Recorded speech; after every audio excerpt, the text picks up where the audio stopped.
मिक्सवा Yadav films Bhojpuri Sonu Chamoli.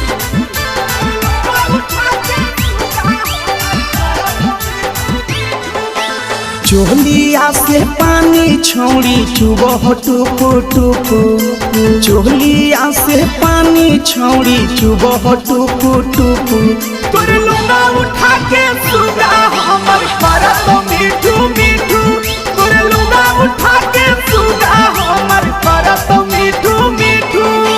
चोलिया से पानी छौड़ी चुबह टुपु टुपु, चोलिया से पानी छौड़ी चुबह टुपु टुपु।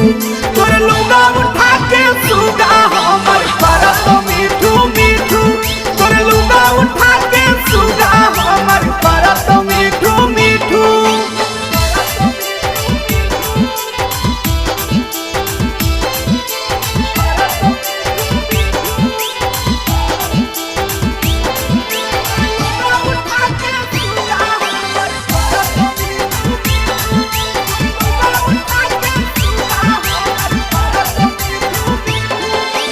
चलो ही सिनेमा तहान छौड़ी तनिको नहीं शरमा बही, लहंगा उठा के लाल किला कोई देखा बही।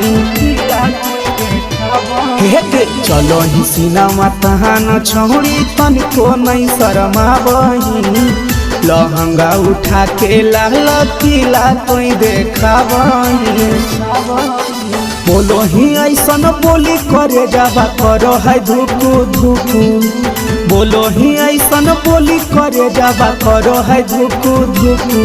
तोरे लुंगा उठा के सुगा हमर परत मीठू मीठू, तोरे लुंगा उठा के सुगा हमर परत मीठू मीठू।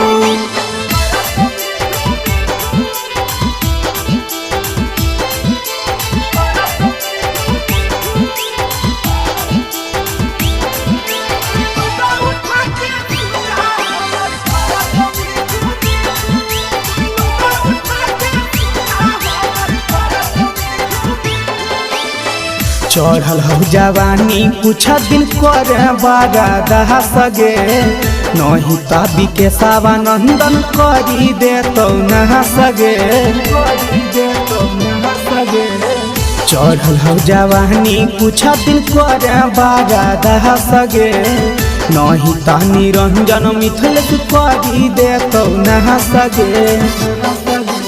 झरी जैतो जवानी के पानी तके हूँ नहीं पूछू, झरी जैतो जवानी के पानी तके हूँ नहीं पूछू।